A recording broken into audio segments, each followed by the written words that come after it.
اور جو لوگ اپنے رب کی خوشنودی کی خاطر صبر کرتے ہیں اور نماز قائم کرتے ہیں، اور جو روزی ہم نے انہیں دی ہے اس میں سے پوشیدہ اور اعلانیہ طور پر خرچ کرتے ہیں، اور نیکی کے ذریعے برائی کو دور کرتے ہیں، آخرت کا گھر ایسے ہی لوگوں کے لیے ہے، یعنی ایسی دائمی جنتیں ہیں جن میں وہ خود بھی داخل ہوں گے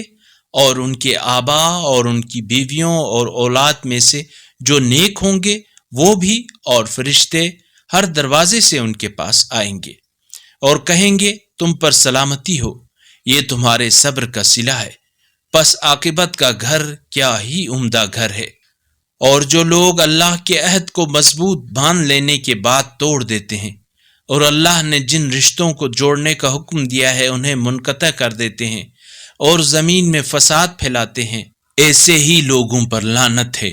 اور ان کے لیے ٹھکانہ بھی برا ہوگا۔ اگر اس قرآنی کلپ نے آپ کے دل کو چھو لیا ہے تو براہ کرم چینل کو سبسکرائب کر لیجئے اور بیل آئیکن کو دبا دیجئے۔ اللہ نور السماوات والارض، اللہ آسمانوں اور زمین کا نور ہے۔